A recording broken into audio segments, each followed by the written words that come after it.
इस्लामाबाद की खुसूसी अदालत में ऑफिशियल सीक्रेट एक्ट केस की समाअत जज अबुल हसनात जुल्करनैन ने अटक जेल बारे वकला को आगाह कर दिया।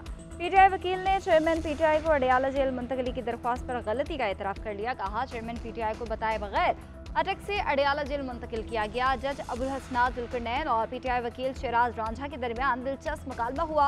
अबुल हसनात जुल्करनैन ने कहा कि जेल मुंतकली का ख्वामख्वाह तमाशा बनाया गया। अल्लाह ने अगर साइफर केस का फैसला मेरे हाथों करवाना है तो मैं ही करूंगा। मैं प्रेस कॉन्फ्रेंस नहीं कर सकता।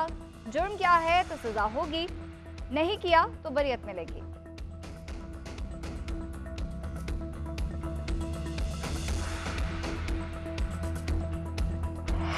किस कानून में लिखा है कि मुल्जिम को किसी केस में गिरफ्तार ना किया जाए? क्या अदालतें मुल्जिम को जुर्म करने का लाइसेंस दे रही हैं? परवेज इलाही की गिरफ्तारी के खिलाफ दरख्वास्त की समाअत के दौरान सुप्रीम कोर्ट के जज जस्टिस सरदार तारिक के रिमार्क्स। कहा, एक बंदे को गिरफ्तार करने से रोक दिया जाए और वो बाहर जाके 2 कत्ल कर दे तो कौन जिम्मेदार होगा? परवेज इलाही के वकील लतीफ खोसा ने कहा, यह भी मजाक है कि एक केस में जमानत के बाद दूसरे केस में गिरफ्तार कर लेते हैं। जस्टिस सरदार तारिक ने कहा कि ये मजाक तो 70 से हो रहा है, आप कानून का बताइए कि कानून क्या कहता है। वकील लतीफ खोसा ने केस की तैयारी के लिए अदालत से वक्त मांग लिया। अदालत ने इस्तदा मंजूर करते हुए समाअत मुलतवी कर दी।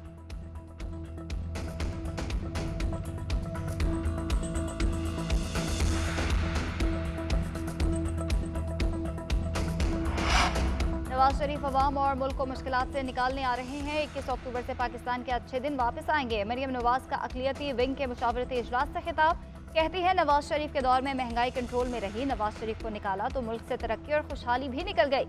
तहरीक पाकिस्तान में अक़लियतों का किरदार नाकाबिले फरामोश है। कौमी सतह पर अक़लियतों की आवाज़ को ताकतवर और तवाना बनाना पाकिस्तान को मजबूत करेंगे। कौमी फैसला साजी में अक़लियतों के किरदार और आवाज़ को बढ़ाना है।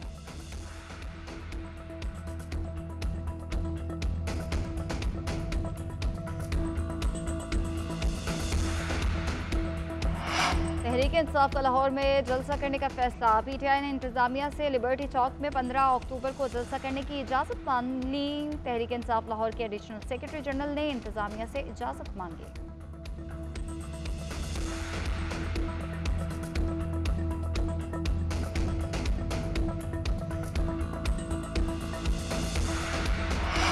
आदिल राजा जैसे लोग चेयरमैन तहरीक इंसाफ के सियासी वली थे। आदिल राजा इंडियन रॉ से करोड़ों रुपए कमाते रहे। हमें तो उस वक्त भी पता था रॉ और मोसाद इस प्रोपेगेंडे के पीछे हैं। अवाम और फौज के दरमियान इख्तलाफ डालने के लिए सब किया जा रहा है। तर्जुमान इस्तेहकाम पाकिस्तान पार्टी फयाजुल हसन चौहान के तहरीक इंसाफ पर इल्जामात। कहा, उस्मान डार के बाद लंबी लिस्ट आ रही है जो आकर बताएंगे कि मुल्क के साथ क्या क्या हुआ। सरगोदा में सिविल जज की अदालत में नौजवान ने भाई के कातिल को कत्ल कर दिया। मुलजिम ने भाई के कातिल को जज के सामने कत्ल किया। थाना किंड पुलिस ने मुलजिम को गिरफ्तार कर लिया। आला कत्ल बरामद। डीपीओ का जिला कचहरी में कत्ल का नोटिस इंक्वायरी का हुक्म। आरपीओ का कहना है, मुलजिम वकील बनकर अदालत में दाखिल हुआ।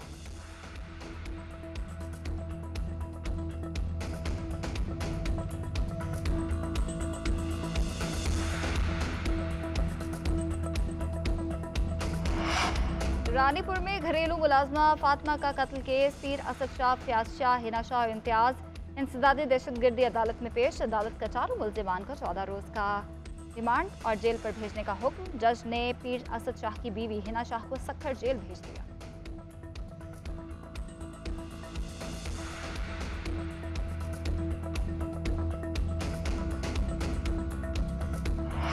पाकिस्तान के अफगान मुहाजिरीन से मुतालिक पॉलिसी में कोई तब्दीली नहीं। तर्जुमान दफ्तर खारजा मुमताज़ ज़हरा बलोच का रद्द-ए-अमल। कहती हैं, पाकिस्तान अफगान मुहाजिरीन के खिलाफ नहीं बल्कि गैर कानूनी मुहाजिरीन के खिलाफ है।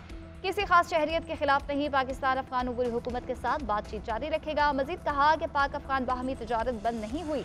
पाकिस्तान अफगान ट्रांजिट ट्रेड का गैर कानूनी इस्तेमाल रोकने के लिए इकदाम कर रहा है।